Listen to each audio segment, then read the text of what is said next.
Boa noite a todos. É com uma alegria que nós aqui estamos, conhecendo a cidade de Barretos. Não conhecia. Quando muito jovem a gente ouvia falar da festa de Barretos, né? Famosa festa. Ouço muito falar do Hospital de Barretos, também que presta um grande serviço na área da saúde, na área médica. Mas hoje aqui estamos para conhecer, manter contato com o movimento espírita de Barretos. Trago de Itapetininga também os cumprimentos do nosso movimento espírita de lá. E aqui, então, com muita alegria, podendo abordar esse tema em torno da Revista Espírita de Allan Kardec. A nossa proposta nesta noite é entrelaçar, conectar 3 datas festivas do movimento espírita deste ano. Este ano nós estamos comemorando 160 anos de Revista Espírita, estamos celebrando 150 anos da quinta e última obra do Pentateuco de Kardec, a obra A Gênese, os milagres e as predições segundo o Espiritismo, e também estamos comemorando 160 anos do primeiro centro espírita do mundo, a Sociedade Parisiense de Estudos Espíritas. Então, vai ser uma noite assim muito repleta de informações para que nós possamos refletir em torno da grandeza da doutrina espírita. Inicio minha fala citando uma mensagem do nosso querido Camilo. Camilo é o benfeitor espiritual do querido confrade Raul Teixeira, que eu tomei conhecimento, já esteve aqui em Barretos, em outra oportunidade, agora recuperando-se do AVC já há 7 anos, e realmente tem dado um testemunho de fidelidade à doutrina impressionante, pela sua fé, pela sua fidelidade nesses momentos de desafio e de prova pelo qual o nosso querido Raul vem passando. E na obra Quando a Vida Responde, o Espírito Camilo, falando a respeito da obra, num dado momento, ele fala então para que a gente possa meditar em torno da nossa sede de aprender, de saber como de obter as respostas da vida que em doses generosas o Espiritismo nos oferta. Nesses dias difíceis que nós transitamos aqui na Terra, é natural que a criatura humana tenha essa sede de saber, sede de aprender. E a doutrina espírita, dentro da sua proposta de Consolador Prometido, terceira revelação, ela vem nos ofertando em doses generosas esse conhecimento que a sociedade busca. Mas é tão interessante essa sede de saber, que hoje nós vivemos na Terra uma síndrome do excesso de informação. Nós nunca tivemos tanta informação como hoje e, ao mesmo tempo, nunca tivemos tanta sede de conhecimento. Olha que paradoxo, porque nós temos nas redes sociais, na internet, muita informação descartável. Passamos muito tempo conectados sem que possamos extrair dali informação útil, quando nós fazemos um mau uso da internet, quando nós estamos desperdiçando nosso tempo na internet, porque ela é uma ferramenta neutra. Cabe a nós fazermos buscas adequadas, buscas equilibradas e buscas levianas, buscas que não nos acrescentam nada enquanto espíritos em aprendizado aqui na Terra.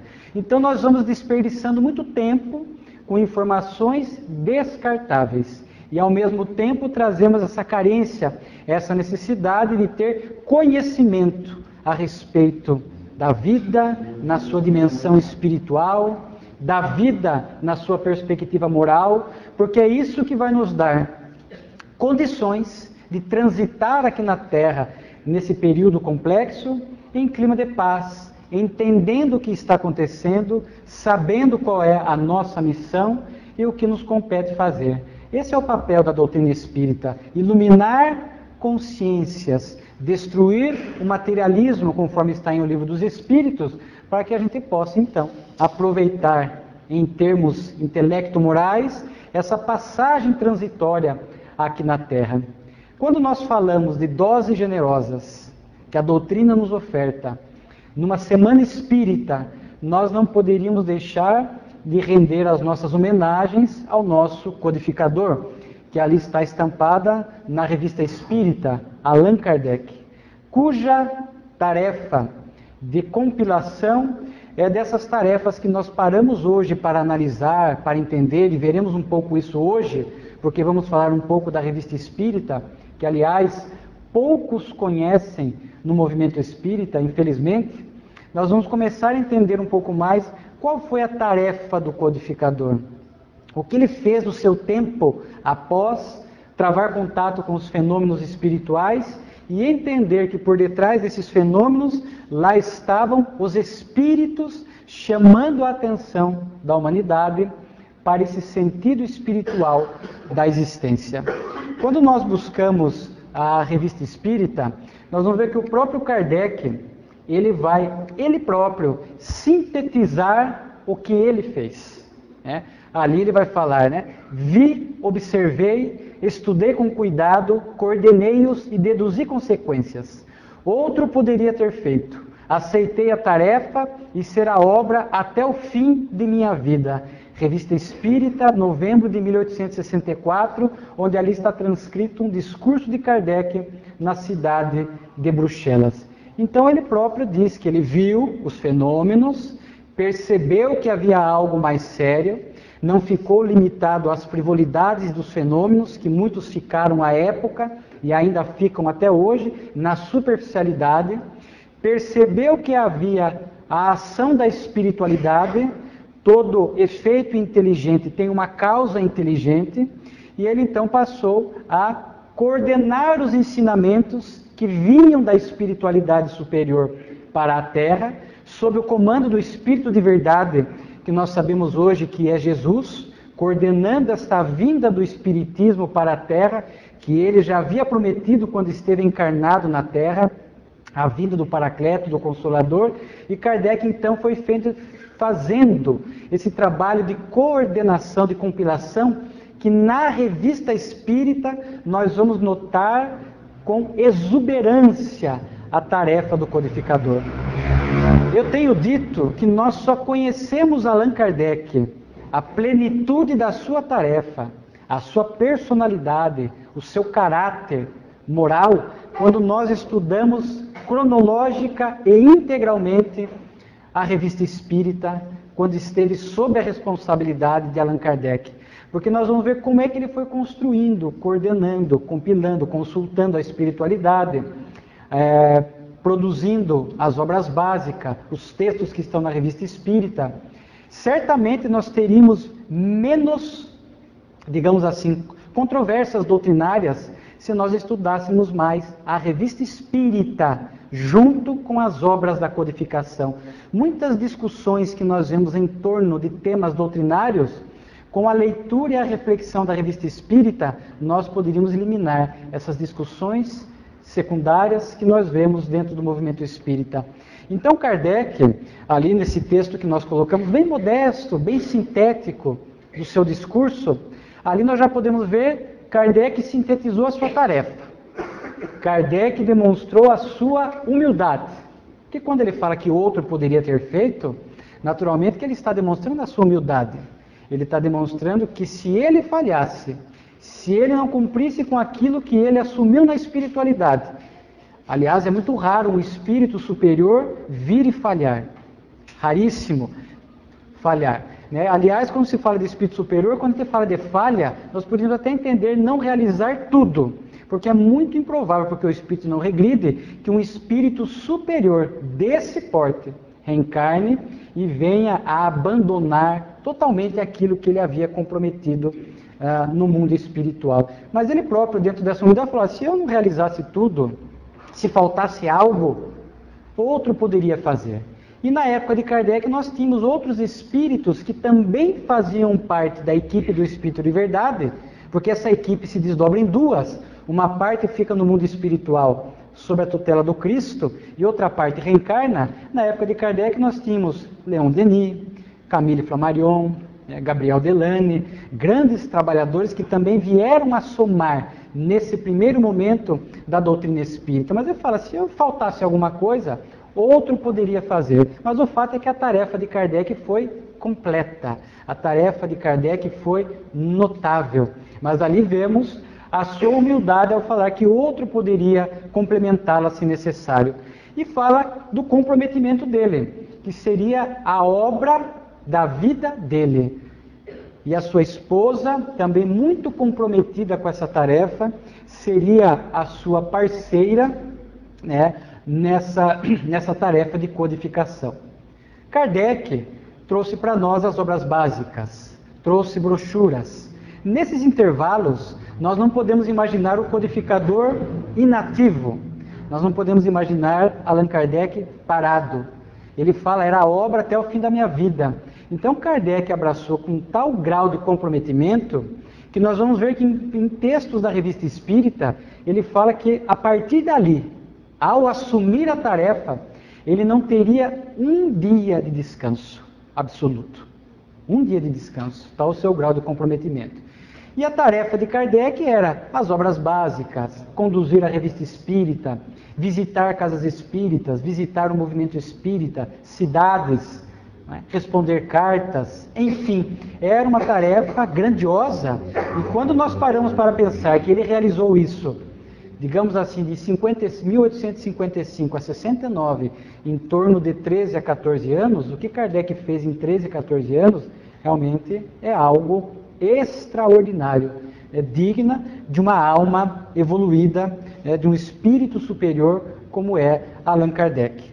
Quando nós falamos da Revista Espírita, que foi uma das tarefas do codificador,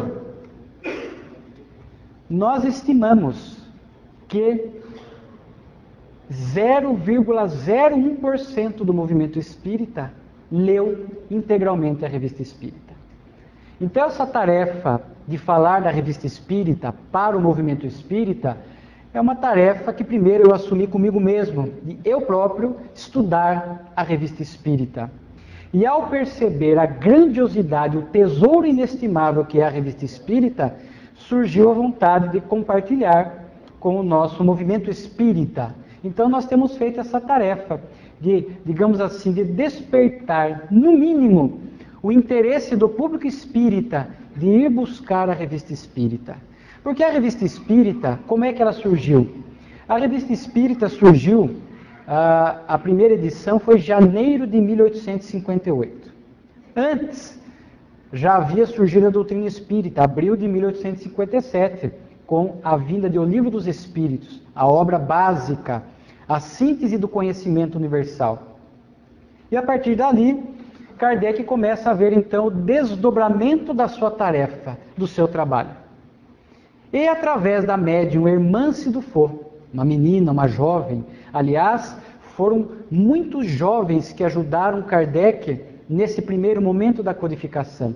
O Livro dos Espíritos, na sua primeira edição, praticamente as médiuns que colaboraram foram duas irmãs de 15, 16, 17 anos, Caroline e Julie Baudin, e Ruth Jafet.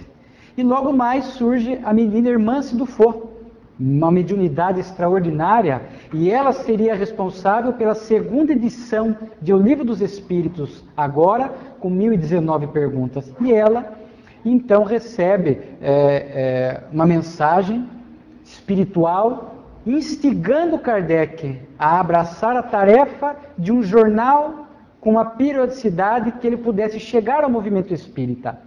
Há uma mensagem atribuída ao Espírito de Verdade dizendo a Kardec, olha, não basta escrever 1, 2, 10 obras e ficar sossegado na tua casa. É necessário que te mostres no conflito. Ou seja, o que é te mostrar no conflito? Uma ideia nova que surgia, era natural que essa ideia sofresse ataques, que essa ideia sofresse rejeição, que essa ideia fosse distorcida, que os primeiros espíritas tivessem dúvidas, que eles necessitassem de maior esclarecimento. Estima-se que nos primeiros 6 meses de espiritismo em Paris, havia em torno já de 60 mil espíritas. Então, em Paris. E a ideia espírita foi crescendo de uma forma imensa ao longo dos 4 cantos do mundo. Então Kardec sentiu necessidade de, através de um jornal, de uma revista mensal, ele poder, entre aspas, fazer a defesa da doutrina quando fosse necessário, quando a doutrina fosse distorcida, quando a doutrina fosse usada por outros, de outras religiões, de má fé. E ali então ele fazia a defesa, de forma serena, de forma amorosa, sem fazer discussões. Era necessário chegar a esses espíritas iniciantes. Eu tenho dito que a revista espírita, à época, ela se assemelha às cartas de Paulo de Tarso. Paulo de Tarso fundou as igrejas primitivas. Paulo viajou, fundou essas igrejas primitivas, e era natural que ele não podia estar em todos os locais ao mesmo tempo. Então, inspirado pelo Cristo, conforme está na obra Paulo e Estevão, do nosso querido Chico, Paulo então começa a escrever a essas comunidades cristãs, respondendo dúvidas, orientando, norteando. E Kardec, com a Revista Espírita, fez a mesma coisa. Então ele escrevia na Revista Espírita, ele reproduzia comunicações espirituais, ele respondia cartas, publicava textos, analisava livros, trazia fatos atuais e comentava na Revista Espírita à luz da doutrina espírita. Então, a Revista Espírita se assemelha às cartas de Paulo. Era para que Kardec pudesse chegar aos rincões mais distantes do planeta, atendendo a essa necessidade inicial de crescimento da doutrina espírita. E com o apoio da esposa, com o apoio de muitos amigos encarnados e dos amigos desencarnados, Kardec então levou adiante essa tarefa da Revista Espírita, que foi uma tarefa assim muito vigorosa. A Revista Espírita, sob os cuidados diretos de Kardec, era propriedade de Kardec. As obras doutrinárias tinham parcerias com editoras, direitos autorais, direito das editoras, a editora Vivier, por exemplo, mas a Revista Espírita não. Ela era uma obra exclusiva do codificador. Ele fazia questão de ter este controle direto. Era ele que coordenava e dirigia, e os custos eram por ele assumidos da Revista Espírita. Havia uma assinatura mensal, as pessoas pagavam uma assinatura modesta para receber, eram assinantes da Revista Espírita. E Kardec a escreveu de janeiro de 1858 a abril de 69. Kardec desencarna dia 31 de março de 1869, um aneurisma cerebral, e ali já estava pronta a Revista Espírita do mês seguinte, de abril. Então, 11 anos e 4 meses. Ali está a conta matemática. Foram 136 revistas mensais. E aqui fazendo uma conta rasteira, rápida, superficial, para a gente ter uma noção da grandeza da Revista Espírita. Cada edição mensal da Revista Espírita tinha em torno de, vamos assim, em média, 10 artigos. Textos, comunicações, enfim, 10 artigos. 10 vezes 1.360, 136, 1.360. Olha o quanto é vigoroso. O quanto é vigoroso. As produções constantes da Revista Espírita. São artigos notáveis. Na obra que nós, inclusive está ali para aqueles que queiram adquirir ao final, nós lançamos a obra Um Tesouro Inestimável, já tem o volume 1, 500 páginas. Lançamos este ano o volume 2, 500 páginas. Lançaremos no fim do ano, fechando o ciclo, o volume 3, 500 páginas. Onde nós aglutinamos temas da Revista Espírita por afinidade temática. Quando a gente pega os 3 livros de 500 páginas, dá 1.500 páginas, as pessoas falam, nossa, tudo isso a Revista Espírita? Eu falei, aqui está 35% da Revista Espírita. Tem mais 65% lá para ser buscada, estudada, refletida. E hoje nós temos A internet. Existe uma ferramenta para estudar a revista espírita. Você pode fazer o download.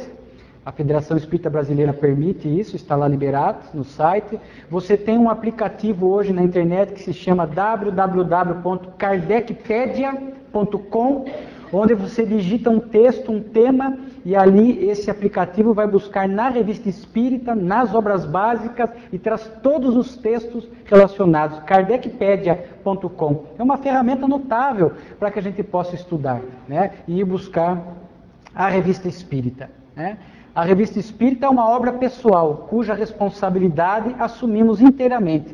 Não há para nós um só dia de repouso absoluto. Está na revista espírita em novembro de 64.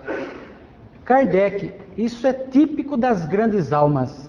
O que é não ter um dia de repouso absoluto? Vamos pegar nós, os espíritos comuns. A gente às vezes almeja um feriado prolongado, um final de semana, olha, este sábado e domingo não vou fazer nada. Eu vou ficar em casa, eu vou deitar, vou acordar mais tarde, vou cozinhar, vou no cinema e não quero fazer nada esse final de semana. Esse feriado prolongado, não vou fazer nada. Só durante a semana já foi ao centro, já estudou, quer tirar o dia. Kardec não se permitia isso. Todo dia, no mínimo, ele tinha alguma tarefa, algum compromisso, cartas que ele recebia, respondendo cartas, lendo, refletindo na sociedade parisiense. Então não tinha um dia sequer que ele não tivesse alguma tarefa com a doutrina espírita, né? Então é importante a gente ver esse comprometimento de Kardec. E para que a gente possa também entender a finalidade da revista espírita, esse é um texto do próprio codificador, é o complemento e o desenvolvimento de nossas obras doutrinárias. A forma periódica nos permite nela introduzir mais variedades e registrar as atualidades. Nela se desenham as diferentes fases do progresso da ciência espírita. Vêm ensaiar-se as teorias novas, que não podem ser aceitas senão depois de recebidas a sanção do controle universal. Revista Espírita, novembro de 64. Aqui é uma síntese do que é a Revista Espírita. Um complemento indispensável das obras doutrinárias, das obras básicas de Kardec. É onde ele pôde tratar de temas com variedade. Quando nós buscamos a Revista Espírita, e a gente vai perceber a variedade de temas que Kardec trata, é impressionante. Quando eu fui fazer a subdivisão de temas para poder compilar a obra Um Tesouro Inestimável, era tão rica a Revista Espírita de temas que a gente tinha até dificuldade, tivemos que adotar alguns parâmetros. Nós vamos encontrar, por exemplo, na Revista Espírita, orientações aos médiuns, reflexões em torno da mediunidade, respostas a cartas. Kardec analisava livros, peças de teatro. Nós vamos ter estudos doutrinários. Eu vou dar um exemplo quando Kardec diz que está complementando as obras básicas.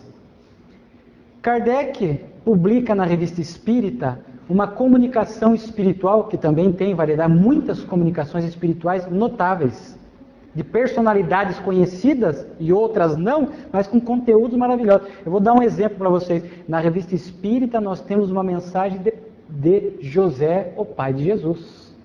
Um exemplo apenas, para ver a riqueza da Revista Espírita. Kardec publica uma comunicação espiritual do Dr. Karl Elks, onde ali ele, espírito, narra a chegada dele no mundo espiritual e diz que depois de um certo tempo na espiritualidade, ele é induzido a um sono espiritual, ele adormece no mundo espiritual, e através desse sono, ele tem algumas lembranças das suas existências passadas, de algumas existências passadas. Ele desperta do sono com essas lembranças. E Kardec publica isso na Revista Espírita. A Revista Espírita era o terreno de ensaio, o laboratório do codificador, para ele sondar a opinião dos homens, dos espíritas, a opinião dos espíritos. E aí ele recebe uma carta criticando essa comunicação espiritual, falando, olha, essa comunicação que você publicou está colidindo com o Livro dos Espíritos. Porque no Livro dos Espíritos há uma pergunta, onde diz que o espírito, ao voltar para o mundo espiritual, lembra da existência passada. Então como é que é esse negócio de sono, depois de um tempo? E a Kardec vai complementar, vai falar, olha, o Livro dos Espíritos fala que ao voltar ao mundo espiritual, haverá lembrança das vidas passadas. Mas ele não diz de quantas e não fala em que momento. Em nenhum momento o Livro dos Espíritos fala que é de imediato, que o espírito desperta no mundo espiritual e advém todas as lembranças do passado. Poucos de nós temos maturidade para ter essa lembrança mesmo no mundo espiritual. Então Kardec fala, não há equívoco nenhum. Não há equívoco, porque o Livro dos Espíritos não fala em que momento essa recordação se dá. Então, Kardec ali está desenvolvendo as ideias das obras doutrinárias. E em muitos textos ele vai desenvolver temas doutrinários. É notável, por exemplo, quando Kardec escreve um artigo explicando o que é prova, o que é expiação. Até hoje vemos espíritas que fazem confusão entre prova e expiação. Kardec tem um texto claro, límpido na Revista Espírita. Kardec vai amadurecendo ideias na Revista Espírita. Num primeiro momento, ele diz que não existe possessão. E depois ele vai amadurecendo e, num dado momento da Revista Espírita, ele diz que há possessão. Não no sentido do espírito obsessor possuir o corpo e expulsar o encarnado, substituí-lo totalmente. Isso é impossível. Mas no sentido de haver uma subjugação tão intensa, que o espírito obsessor passa a dominar os atos corpóreos da pessoa, num verdadeiro processo de possessão. Então é interessante ver Kardec amadurecendo as ideias na Revista Espírita. Então a gente vê ali a variedade de temas. Kardec registra as atualidades. Se Kardec estivesse encarnado hoje, ele estaria no Instagram, ele estaria no Facebook, ele estaria no Orkut, ele estaria no WhatsApp, porque ele é um homem conectado ao seu tempo. Kardec lia os jornais, esses fatos que aconteciam na comunidade francesa e em outras, que chamavam a atenção, Kardec trazia para a Revista Espírita e estudava, evocava os espíritos na sociedade parisiense para complementar aqueles estudos. É muito interessante a gente ver isso. Kardec lê um texto na revista da Sociedade Parisiense e vem uma comunicação espiritual explicando aquele tema. Kardec narra na Revista Espírita um caso que ele chamou uma família de monstros. Era uma mãe com 4 ou 5 filhos, mas todos eles com a expressão física de monstros, deformados, muito feios para os padrões normais da Terra. E aí Kardec, então, leva aquilo ao conhecimento da espiritualidade para fazer uma análise em torno da reencarnação, da lei de causa e efeito. E ele, então, ali os espíritos contam a ele, dizendo que aquela mãe, em vida passada, né, ela teve esses mesmos filhos naquela reencarnação, muito belos fisicamente, e ela foi movida de um orgulho imenso por conta da beleza física dos seus filhos. E os seus filhos, por sua vez, também movidos pelo orgulho, fizeram muito mau uso da beleza física, porque a beleza física é uma prova. A beleza física é uma prova, que atrai, arregimenta as pessoas à volta e se usa para o prazer, para ferir sentimentos, o espírito se compromete. E aí então essa família se comprometeu lá atrás, e agora novamente se agrupa e volta num processo expiatório com esses padrões de feiura, uma família de monstros, para que agora eles pudessem então expiar o orgulho exacerbado anterior. Aqui um exemplo apenas que nós estamos citando, porque 1360 textos não dá para nós aqui. Aqui é para deixar uma pulguinha atrás da orelha dos senhores, é para deixar uma água na boca. Eu falo, nossa, a Revista Espírita realmente, só poucas coisas que o Alessandro está falando lá, a gente já percebe a sua riqueza, o quanto é vasta as informações. Kardec fala em ensaiar teorias novas, porque era o laboratório de ensaio. Kardec às vezes publicava um texto na Revista Espírita e propositadamente aguardava a reação dos homens. Carta que ele iria receber, criticando, dizendo se estava bom, se não estava bom, se faltava algum complemento, se precisava aprimorar aquele texto. Sondar a opinião dos espíritos, não só na sociedade parisiense, mas Kardec fala na Revista Espírita que ele mantinha contato com mais ou menos 1000 centros espíritas. Que naquela época não eram centros espíritas organizados como os nossos hoje. Eram reuniões familiares, reuniões íntimas, domésticas, mas que havia comunicação espiritual. Já havia algumas casas espíritas, mas num formato mais simples, é claro. E ali, então, havia uma comunicação espiritual e os frequentadores encaminhavam a Kardec. Olha, aquele texto que você publicou, aqui nós obtivemos uma comunicação espiritual nesse sentido. E Kardec, então, analisava sob a sanção, que para nós aqui é algo que eu gostaria de destacar. Há exaustivos textos de Kardec falando. Ele fazia um ensaio, mas só fazia parte integrante da unidade da doutrina espírita, só compunha o conteúdo doutrinário do espiritismo após o controle universal. Não bastava um espírito falar, a informação tinha que ser validada, ratificada por diferentes espíritos, o que nós não vemos hoje.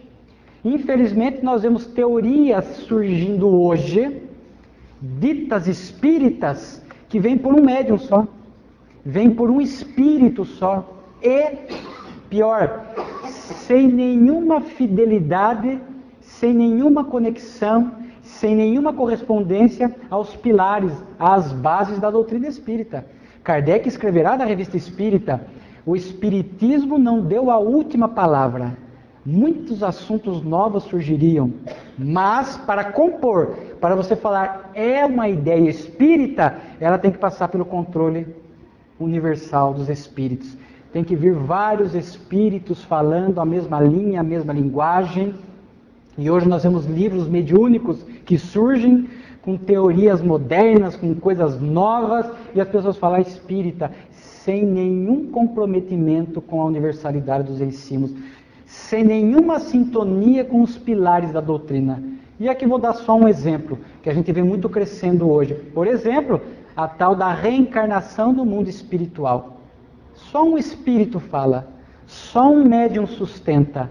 E nós não encontramos essa sanção na universalidade dos ensinos e nenhuma conexão com as bases, os pilares que estão nas obras básicas. Então nós temos que tomar muito cuidado. É possível ao espírita ler obras dentro da doutrina, fora da doutrina, mas temos que saber separar o joio do trigo, aquilo que de fato faz parte da doutrina espírita, não é? No mínimo colocar sob quarentena e aguardar esse controle da universalidade dos ensinos, né? É uma tribuna, a Revista Espírita, discutiremos, mas não disputaremos. Olha a grandeza de Kardec.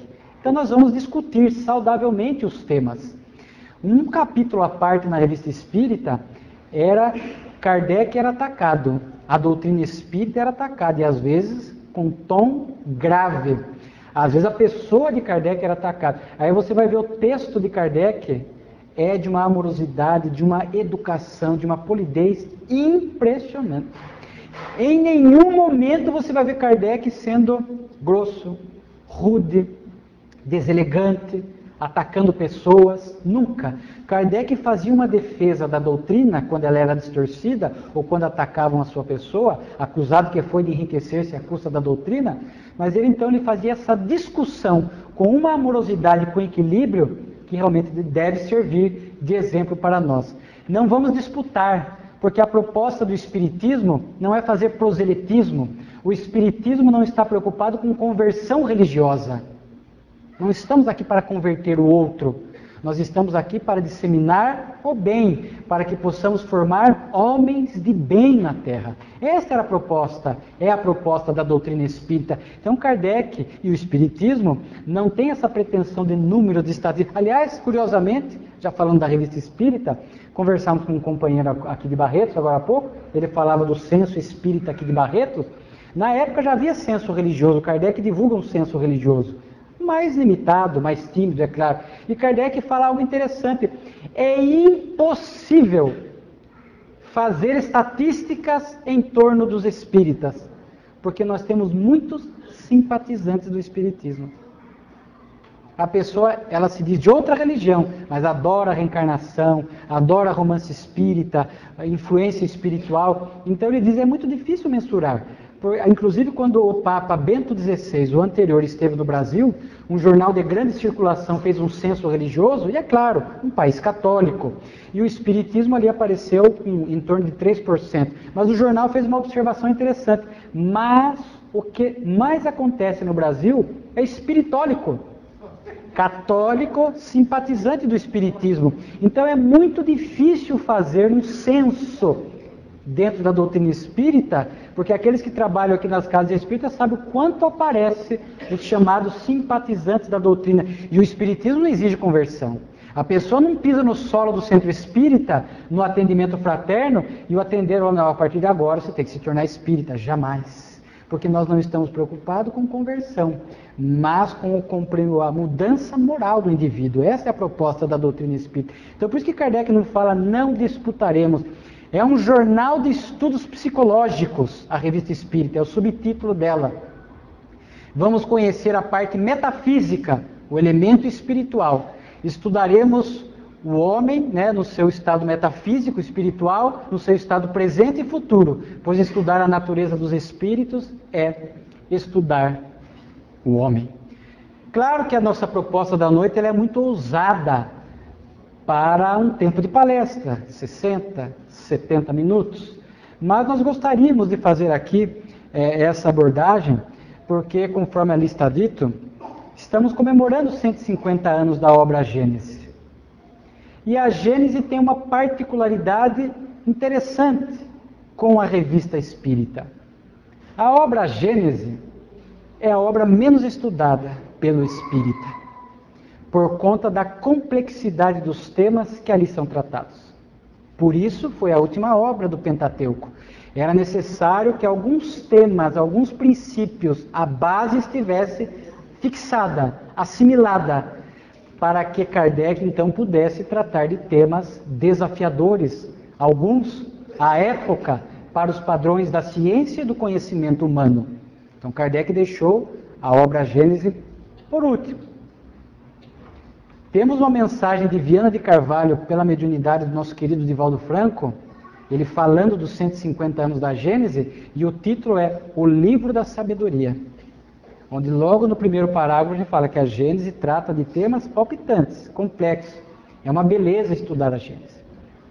Na introdução da Gênese, ela é de janeiro de 68, Kardec diz assim: os leitores da Revista Espírita não estranharão a obra Gênese, porque a maioria dos textos e dos temas nela constantes já estão sendo trabalhados na Revista Espírita.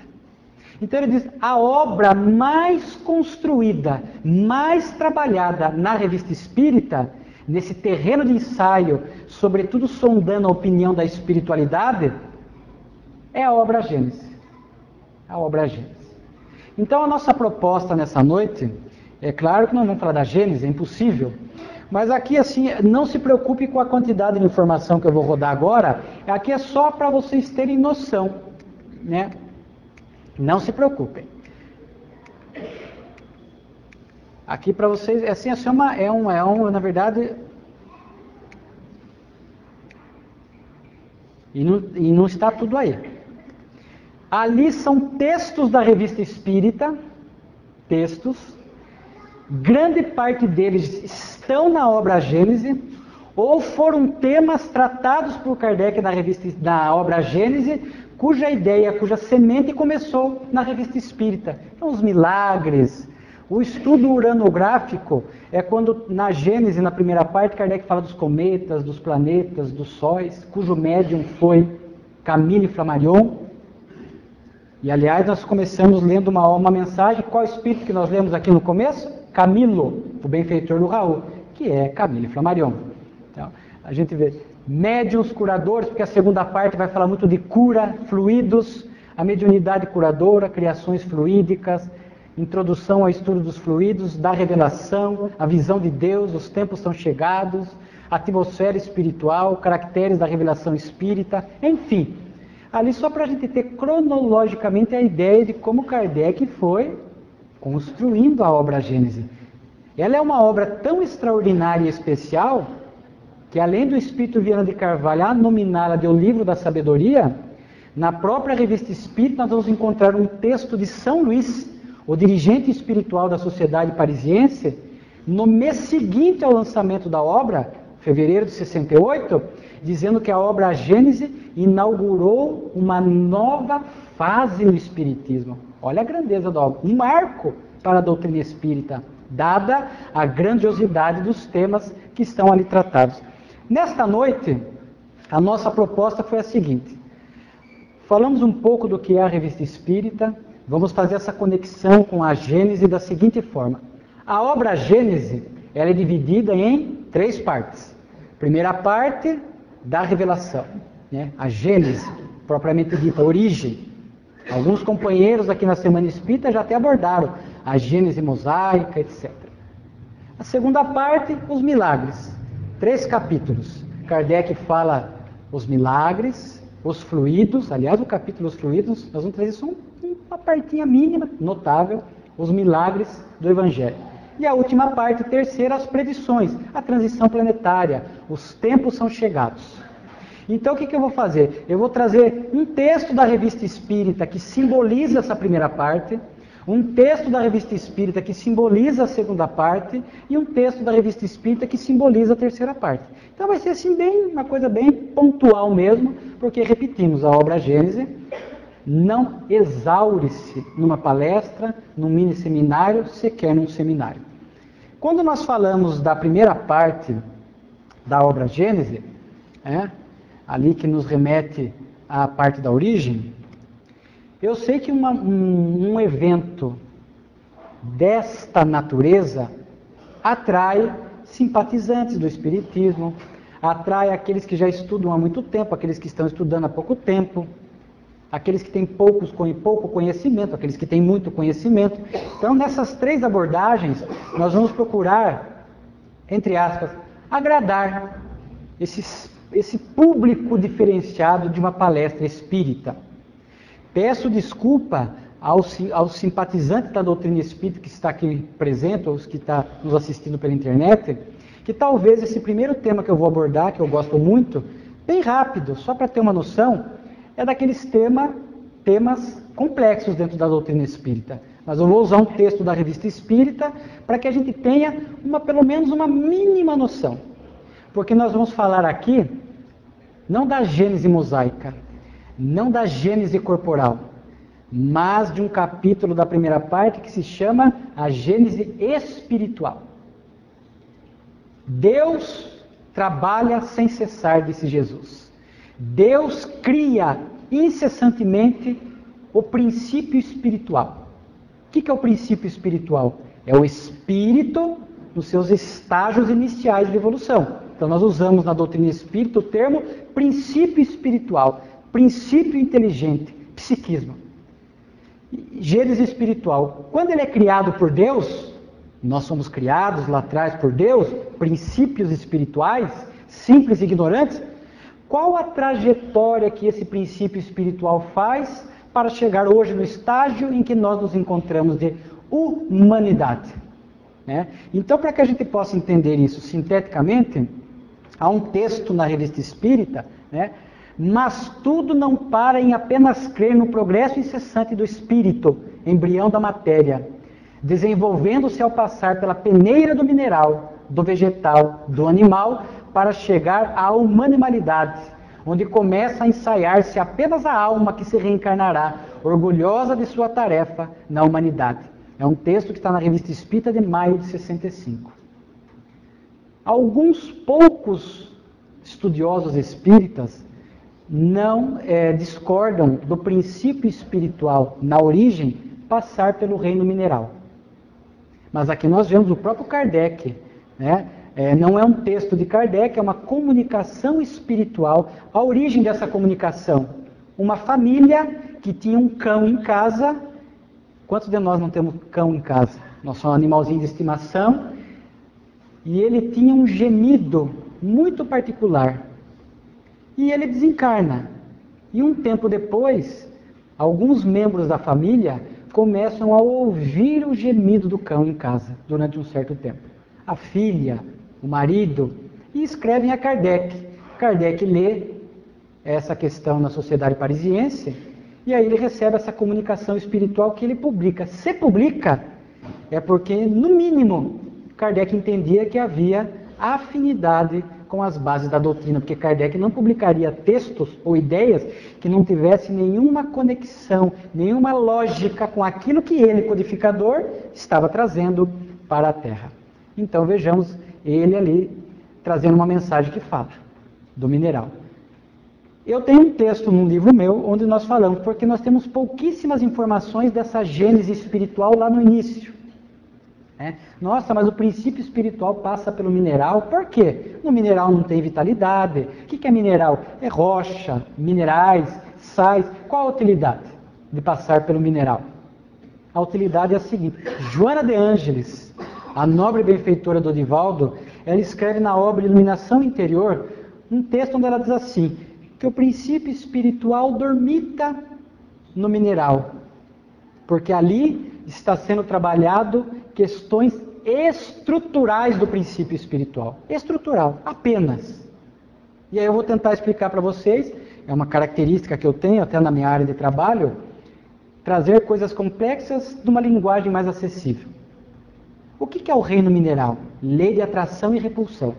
São átomos que se juntam para formar moléculas. Eu vou dar um exemplo para vocês e vou pegar um exemplo assim muito típico nosso do dia a dia. Sal, o que é o sal de cozinha? Cloreto de sódio. Um átomo de cloro, um átomo de sódio se junta e forma a molécula sal de cozinha. E ali são leis de atrações que unem um átomo ao outro. Quando um átomo se une ao outro, há um fenômeno físico-químico com uma carga energética, fluídica, vibratória. Portanto, a espiritualidade superior, que cuida do princípio espiritual nesses reinos inferiores da criação, inclusive no mineral, quando há essas atrações atômicas, moleculares, para formar um elemento, aproxima o princípio espiritual e ele passa então a sofrer o efeito, o impacto daquele efeito físico-químico, energético, que vai ter uma repercussão na sua estrutura energética inicial. Gabriel Delane, na sua obra Evolução Anímica, fala que essa evolução no mineral representa para o princípio espiritual solidez. Então vejamos que nesse primeiro momento do mineral está sendo trabalhado apenas questões estruturais do princípio espiritual. Por falta de linguajar, uma energia recém-criada pelo Pai, uma energia dispersa, difusa, necessita nesse primeiro momento de uma modificação, de uma condensação estrutural. E é o reino mineral que faz isso para ele.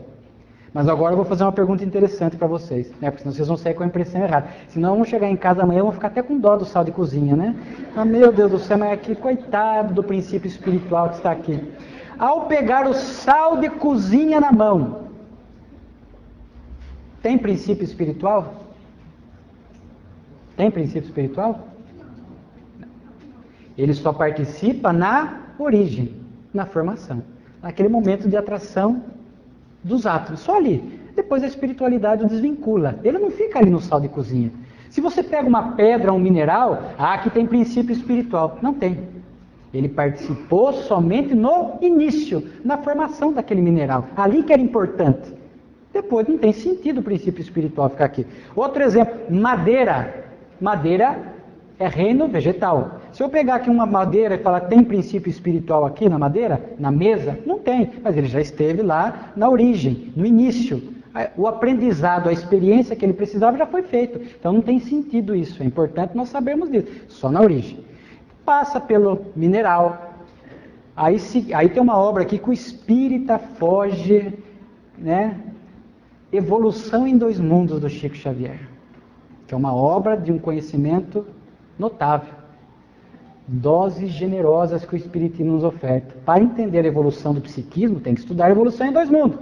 E aí a gente sabe que do mineral, em síntese, ele vai para o vírus, que são acelulares, bactérias, aí adentra o reino vegetal, algas. O reino vegetal vai trabalhar, no reino vegetal já há princípio vital, já há vitalidade, já há vida, já vai trabalhar algo mais organizado, uma vida organizada. Já começa a trabalhar embrionariamente algumas sensações, Não tem planta que sente a mosca pousando e ela fecha? Então, algumas sensações rudimentares. Então, o princípio espiritual, sob o comando da espiritualidade, ali está presente, fazendo este aprendizado, essas experiências. No vegetal, algas, e vai. Logo mais, entre um reino e outro, há esses elos transitórios. Do vegetal, vai para o animal. O animal vai trabalhar o instinto, a ação repetitiva, que será a base da inteligência, conforme está em O Livro dos Espíritos. Do animal, há um elo, que a gente até hoje desconhece, né? Esse elo do animal, porque o Livro dos Espíritos diz que do animal para o homem há uma distância tão grande como do homem para Deus. Qual é o animal mais evoluído aqui da Terra? E o Chico responde essa pergunta numa entrevista: é o cão. É o cão. Aquele cão, né? E dentro do cão, a espécie canina, também há uma gradação evolutiva. Aqui não dá para a gente aprofundar, gente. Não é desordenada, há uma sequência no mineral, uma sequência no vegetal, uma sequência no animal. A espiritualidade cuida disso, cuida disso. Não é desorganizado, não é em qualquer espécie, vai ali e volta para cá. Tem uma pedagogia. E esse elo perdido está na Revista Espírita. A Revista Espírita diz que lá atrás, quando nós estávamos no animal e chegamos no topo, para este elo transitório para o hominal, para a humanidade, havia, segundo o Espírito São Luís, raças extintas aqui na Terra que cumpriram esse papel. Hoje não temos mais. Então hoje, quando um princípio espiritual no animal atinge o topo e ele vai para esse elo transitório para chegar no homem, essa evolução dele prossegue nas muitas moradas da casa do Pai, em outros mundos, até que ele se habilite a adentrar o reino nominal. É um tema interessante, quiçá para um seminário, numa outra oportunidade aqui em Barretos, mas é só para a gente tratar desse tema, a gênese corporal. E eu gostaria também, porque nós estamos usando a Revista Espírita, de trazer um texto, porque na Revista Espírita nós temos muitas mensagens do Espírito Charlie, onde ele vai falar muito dessa evolução dos animais, né? A alma do animal não se reconhece após a morte. É um conjunto confuso de germes que podem passar para o corpo de tal ou qual animal, conforme o desenvolvimento adquirido. Não é individualizada. Contudo, direi que em certos animais, mesmo em muitos, é individualizada. Notem, que num dado momento da evolução, e aqui nós não temos informação, o que nós sabemos é que possivelmente no vegetal e numa parte do animal, essa evolução do princípio espiritual, ela é coletiva. Os orientais chamam de alma-grupo. Eu tenho um artigo escrito sobre esse tema, individualização do princípio espiritual, onde até cito, eu pude conversar com o Divaldo Franco, para que pudéssemos fechar alguns pontos da doutrina. O Dr. Jorge Andréia, também um escritor espírita, fala sobre isso. Ou seja, num dado momento, são vários princípios espirituais vinculados a um organismo vegetal, animal, sem que estejam individualizados a um grupo. Eles extraem a experiência necessária até um dado momento que eles se individualizam. Aí nós podemos dizer, entre aspas, uma alma, um princípio espiritual, um animal. Até um dado momento são vários princípios espirituais. O oriental trata disso mais ou menos assim. Imaginemos um balde com água. Você pega um copo e tira a água desse balde. Nesse copo você joga tinta azul. O que vai acontecer com essa água? Ficará azulada. Ao jogar a água azulada do copo no balde, o que acontece com aquela água? Ela vai ficar levemente azulada. A alma grupo é mais ou menos assim. Quando tiver as formigas, as abelhas, só para simbolizar, esse conjunto de princípios espirituais vem para um aprendizado numa espécie, extrai o aprendizado, ao voltar para a alma grupo, compartilha automaticamente esse aprendizado. Até um dado momento que esses princípios espirituais atingiram um grau de maturidade, que acontece o que o Charles chama de individualização do princípio espiritual. Como individualiza? Nós não sabemos. Não sabemos. Onde individualiza, Dr. Jorge Andréia fala possivelmente nos répteis. E dali para frente, até os mamíferos, já é uma alma individualizada. Portanto, os nossos cães, os nossos gatos, os mamíferos, já ali é um princípio espiritual para um organismo, já individualizou.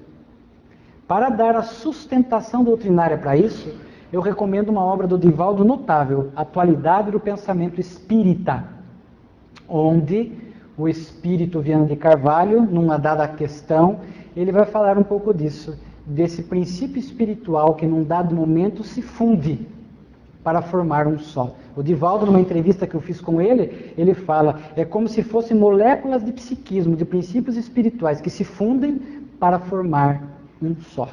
Então, para nós ainda não sabemos os detalhes, mas fica pelo menos essa noção de como é que se dá a gênese espiritual. Até que nós, então, quando a gente olha para nós hoje, espíritos, seres racionais, que atingimos a racionalidade, veja o quanto Deus investiu em nós.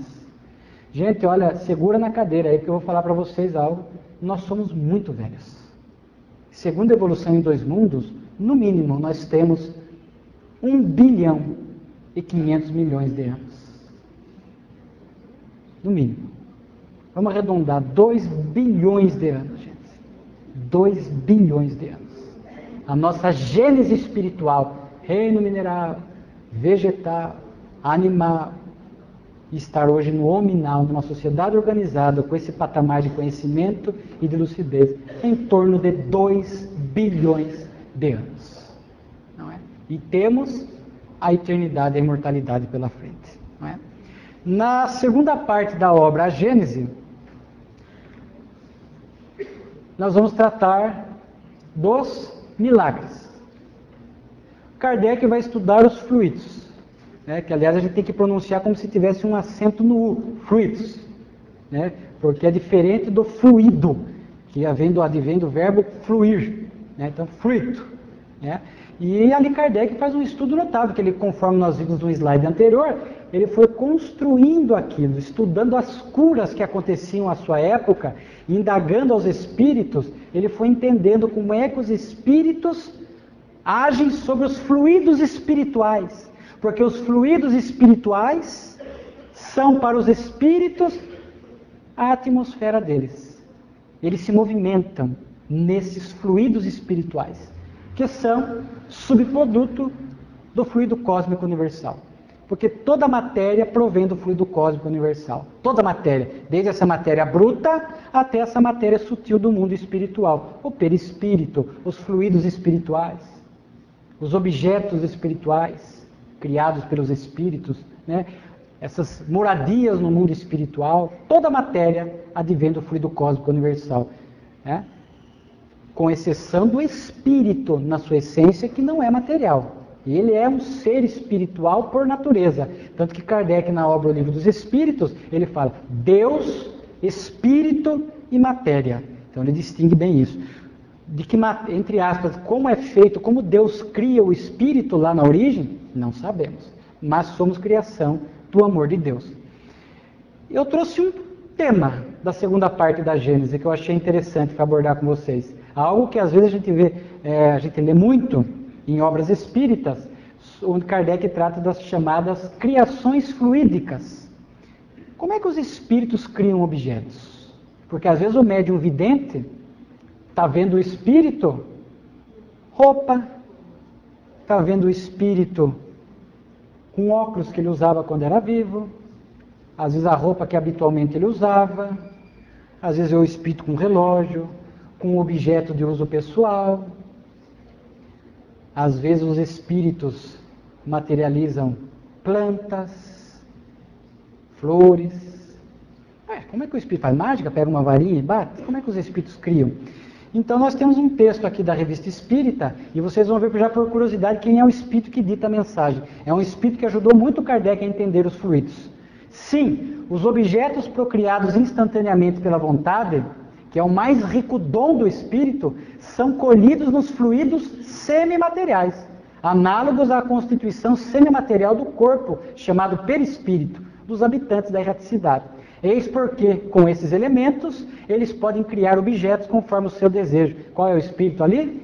Mesmer. Kardec estudou magnetismo de Mesmer. E é Mesmer, nós temos várias comunicações na Revista Espírita de Mesmer, orientando Kardec sobre essas questões do fluidos, que seria um tema para uma outra palestra. Falar de curas, de passe, de fluidos, de aura, entre aspas, que é um termo mais esotérico, Kardec chama de atmosfera espiritual, que só para vocês verem o quanto a obra A Gênese é rica, o quanto é rica a Revista Espírita. Portanto, o espírito, pelo pensamento e pela vontade, ele impacta esses fluidos espirituais ambiente, combinando. Como a gente pega o sal, como a gente pega o açúcar, como a gente mistura aqui, a mão, com a vontade e a mão, a gente faz um bolo, a gente faz um chá, que aliás está uma delícia, o chá de canela ali que eu tomei com cravo, ó, divino. A gente mistura e faz. A vontade para o espírito é o que a mão é para o homem. Então o espírito pensa com a vontade consciente, e nós vamos ver até inconscientemente, ele aglomera, dispersa, combina esses fluidos espirituais ambientes e produz então essas criações fluídicas, esses objetos do mundo espiritual, que Kardec trata no livro dos médiuns, com o subtítulo de O Laboratório do Mundo Espiritual. Interessantíssimo. Aliás, eu confesso aos senhores que eu li uma história na Revista Espírita que me impactou muito. Ali tem uma história, né? Nosso tempo vai avançando, mas vai dar tempo. A história de um parente da senhora Delane, mãe de Gabriel Delane. A senhora Delane foi uma médium muito importante na codificação. Ela, na sua casa em Paris, ela começa a escutar pancadas. E ela, como médium que era, percebeu que pela insistência das pancadas, o que era? Era um espírito. Era um espírito. E ela, como médium, faz com que esse espírito se comunique através dela, possivelmente pela psicografia, né? Ou psicofonia, que depois foi transcrita. E ali o espírito fala que era um parente dela, o nome dele Pierre Legay, que estava morto há mais de 2 anos, mas não sabia que estava morto. Quem trabalha em reunião mediúnica sabe que às vezes esse fenômeno se dá, o espírito não se reconhece quanto desencarnado. Ele vê o corpo perispiritual, não tinha informação, e para alguns mais tempo, menos tempo, se acha vivo. Ele se achava vivo. E ela vai perguntando, mas por que você fez esse barulho aqui em casa? Não, eu estava batendo a porta. Queria que eu dormisse na frente da casa? Eu estava batendo a porta. Ou seja, o espírito estava esperando abrir a porta para ele entrar, porque ele se achava vivo. E aí ele entra. E aí ela começa a perguntar para ele, como é que você veio a Paris? Porque ele era de uma outra cidade. Eu vim pela estrada de ferro. Ok. Aí, ela e o marido, num outro dia, ela já percebeu e didaticamente não falou nada para ele, porque tem aqui dirigente de reunião mediúnica que já falaria assim, você está morto. Né? Um choque emocional para o espírito impressionante. Ela, com a sua pedagogia, acostumada à sociedade parisiense, a pedagogia de Kardec para lidar com os desencarnados, não falou nada. Ela foi visitar um bairro de Paris. Lá ela sentiu que esse parente estava junto. Novamente faz uma comunicação espiritual. E pergunta, como é que você veio aqui conosco? Eu vim como vocês vieram, na carruagem. Na carruagem, é? E como é que você pagou o bilhete? Eu achei que você tinha pago, você entrou, eu entrei atrás de você.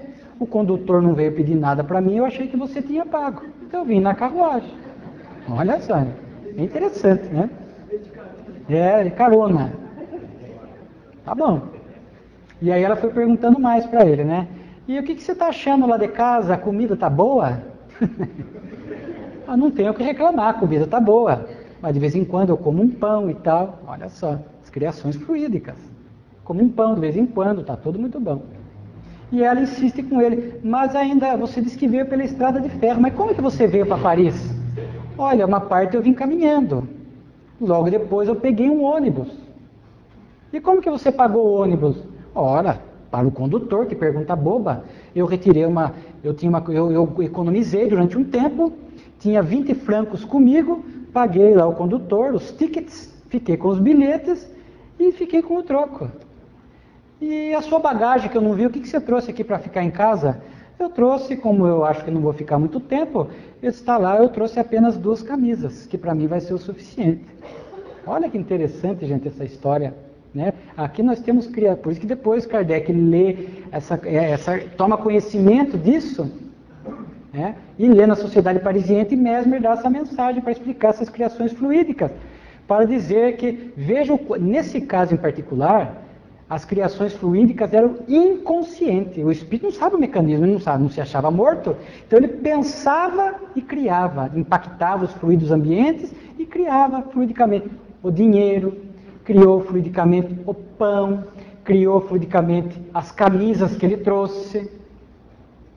Quando o espírito se acha vivo, é tão interessante esse mecanismo da mente, a roupa que ele usa se desgasta, a barba cresce.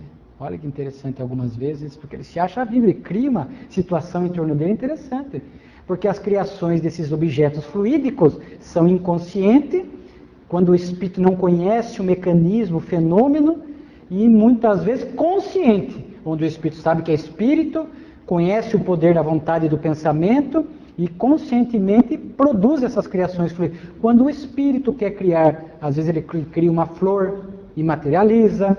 Quando o espírito cria um objeto pessoal para se fazer reconhecido, então ele conscientemente movimenta o poder da mente, impacta esses fluidos ambientes e cria esses objetos. Então é dessa forma que se dá.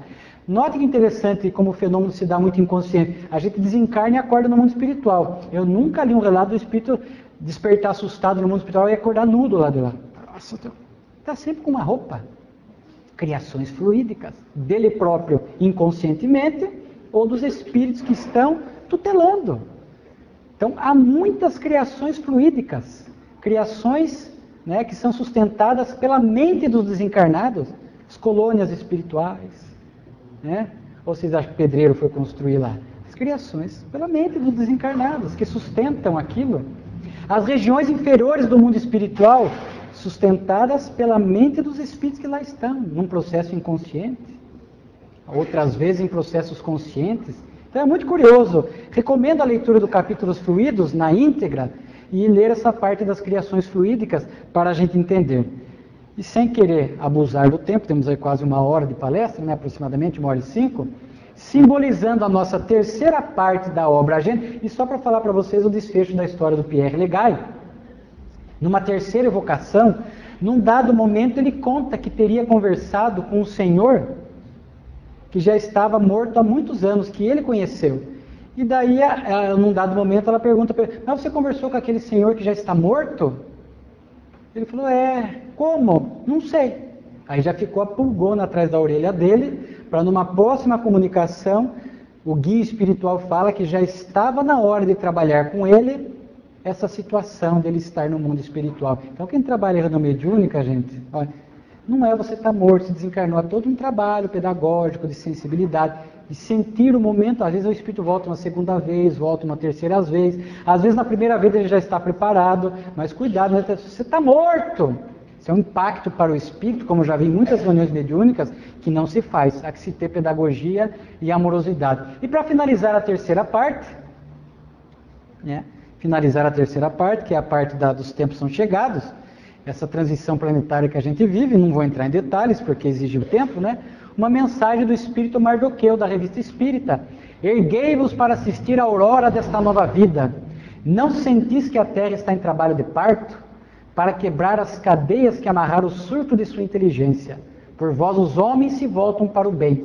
Sereis conduzidos à verdadeira terra prometida. Armai-vos de virtudes, limpai-vos das impurezas. Revista Espírita. Vejam, gente, você vê que nós estudamos até agora 4 praticamente, textos da Revista Espírita. Olha a grandeza. 4. Essa era, os tempos são chegados. A terceira parte da Agenda. Eu achei interessante esse trabalho de parto, de expulsão. Porque os que praticam o mal pelo mal, como diz Kardec, já não ficarão mais na Terra. Irão para outros mundos. Chegou o momento da Terra avançar na hierarquia dos mundos. Ser um mundo de regeneração. Nós estamos vivendo esta aurora. O que é aurora? Alguém sabe o que é aurora?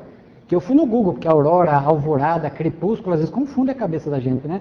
Então, a aurora é aquele primeiro momento da primeira claridade da manhã, mas sem o sol aparecer. É aquela primeira claridade, lá por 15 para 6, 10 para 6, né? Você já sai lá fora, você já vê uma pequena, já não está mais aquela noite escura, já tem uma leve claridade, mas não tem o sol ainda, a aurora. A alvorada é quando o sol já aparece, os primeiros raios de sol. O crepúsculo é o pôr do sol, né? O final do dia. Então nós estamos vivendo esse momento de aurora. Nós espíritas, com a visão que temos, não podemos ser pessimistas. É um momento desafiador? É. É um trabalho de parto? É.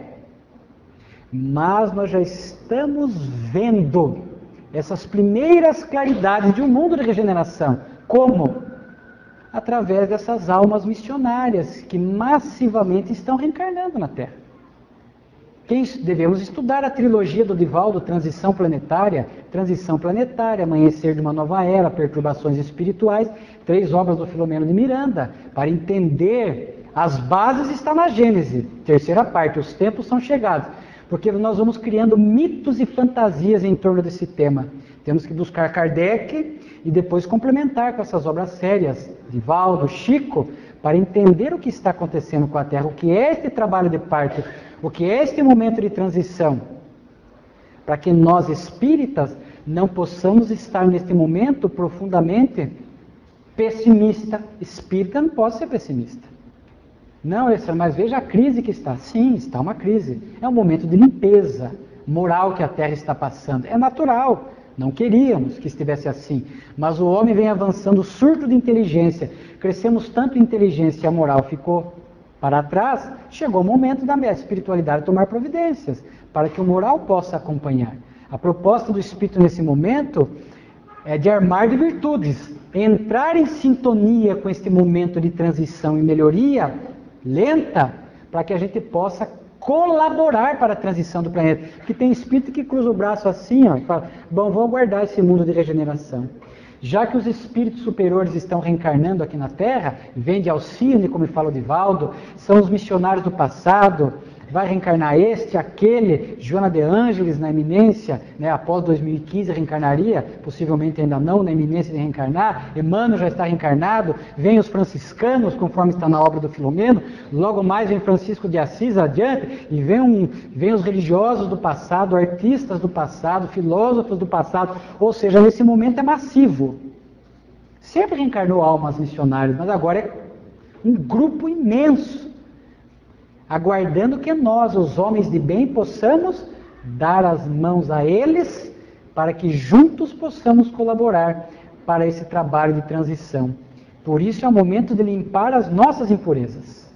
É o momento de nos armar de virtudes, para que possamos somar, para que possamos cooperar com este momento de transição planetária. E por fim, gostaríamos de fazer o fecho com os 160 anos da Sociedade Parisiense, abril de 58, foi fundada a Sociedade Parisiense, primeiro centro espírita do mundo, e algo que merece destaque na Revista Espírita,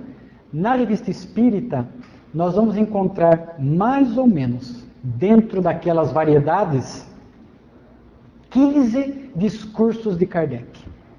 Discursos que são verdadeiras diretrizes e orientações para o movimento espírita, para o trabalhador espírita, para o dirigente espírita.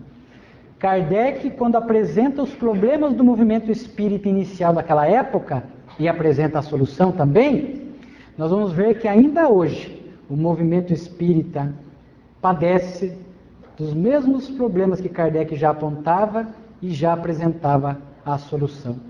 Alguns discursos de Kardec foram em aniversários de comemoração da Sociedade Parisiense. Outros discursos visitando cidades. Mas o que nós separamos aqui, não vamos ler o discurso, é claro, é um discurso quando a Sociedade Parisiense completou um ano. Um ano. E Kardec fez um discurso e ali ele aponta para o movimento espírita 3 questões, né? Ele diz assim, falando um pouco da influência espiritual. Porque suas intenções jamais podem ser boas. Uma de suas táticas para alcançar os seus fins é a desunião. Pois sabem muito bem que podem facilmente dominar quem estiver sem apoio. Kardec já falava naquela época da desunião dos espíritas. E às vezes nós visitamos movimentos espíritas locais que estão totalmente desunidos.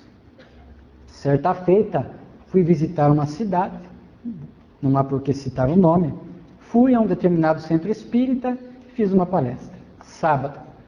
Segunda-feira, uma pessoa da mesma cidade que eu estive, de uma outra casa espírita, me ligou convidando para fazer uma palestra lá. Falei, olha, há 2 dias eu estive aí. Puxa, mas não me falaram nada. Fui em tal centro. Então o senhor não podia voltar. Falei, agora vai demorar um pouco. Acabei de vir aí. No mesmo dia, uma terceira pessoa da mesma cidade, de um outro centro espírita, me ligou, também me convidando para fazer uma palestra. Falei, olha que curioso, acabei de falar com fulano de tal centro. Estive aí no sábado.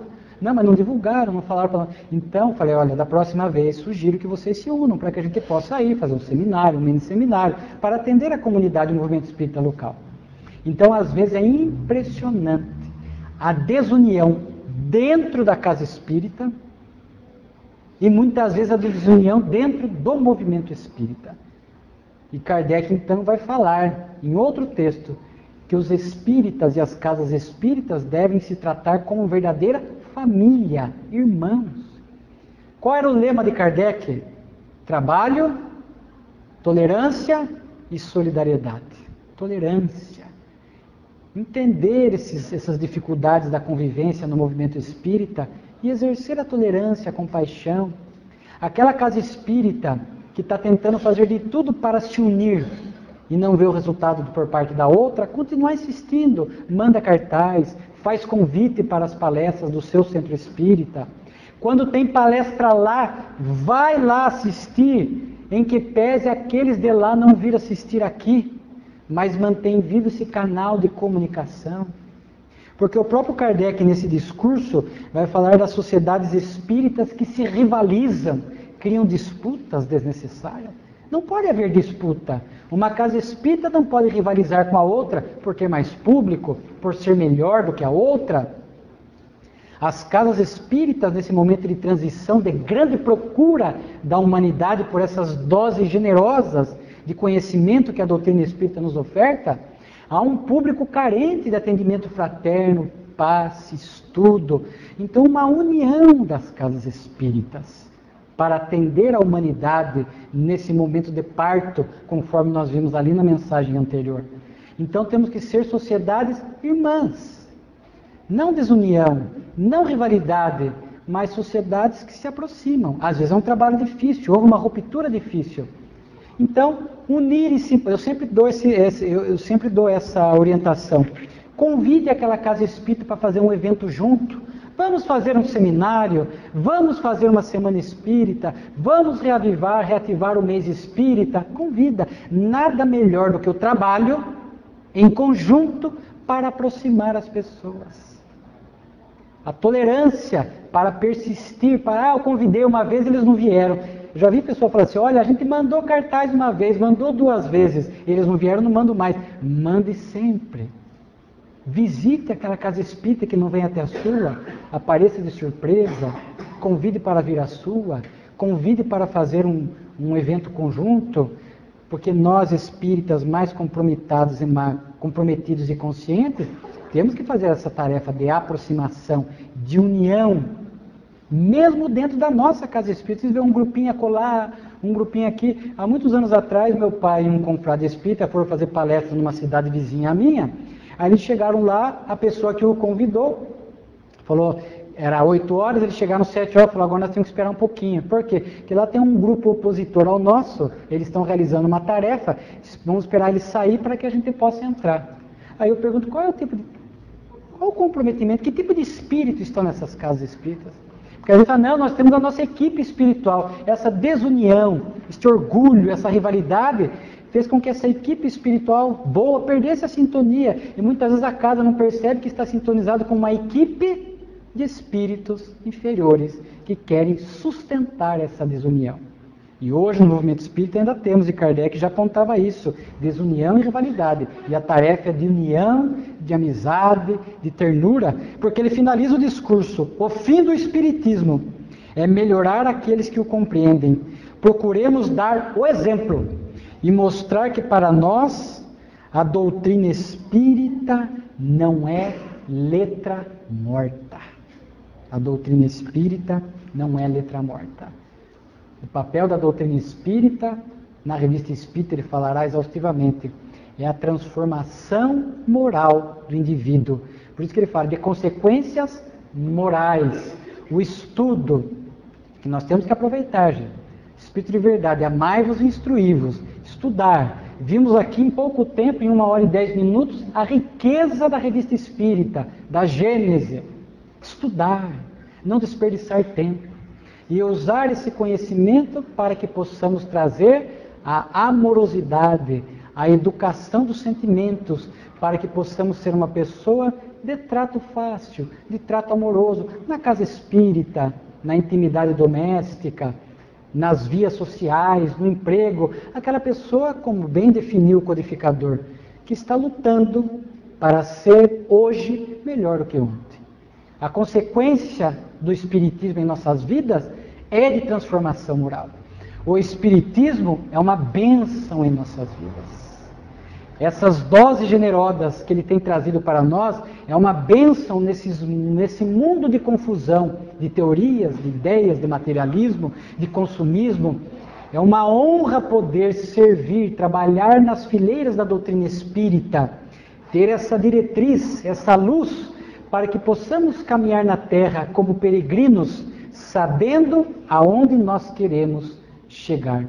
Tudo isso graças a este codificador notável, a este espírito superior notável, que é Allan Kardec, o professor Hippolyte Léon Denisard Rivaio. Numa semana espírita, nós jamais poderíamos deixar de externar a nossa gratidão ao codificador. E encerro minha fala com uma poesia de gratidão do espírito Ivan de Albuquerque, através das laboriosas mãos de Raul Teixeira, o médium e o trabalhador querido da doutrina espírita, onde ele diz assim, eu encerro minha fala: embaixador dos céus, alavancando a cultura impoluta, que altera o ser, mudando-lhe a conduta, com todo o brilho das suas ideias, Allan Kardec investe no saber e pensa a qualidade do viver, desbancando as posturas mais pigmeias, desde menino atado aos compromissos, de progredir sem negar-se aos serviços, avança radiante rumo ao futuro, vibrante, aprende e aplica o magnetismo, e sente o bem de viver o altruísmo, num plano de ação formoso e seguro. Deslumbra-lhe o vigor da natureza, quanto ao progresso fala com certeza, e impõe à vida sóbria disciplina, vê na criança a base do futuro, convida o jovem ao pensar maduro, lógica e lucidez lhes descortina. Pulsa o seu coração pela alegria de poder realizar dia por dia o trabalho que acorda o gênio humano, deixa bem claro o seu amor à terra, rechaça tudo o que o equilíbrio emperra, no mais torpes ações do cotidiano. Homenageia o ser que, além da morte, tem na bagagem nobre o próprio norte, sabe encontrar a paz na ação do bem e nos contatos sempre venturosos.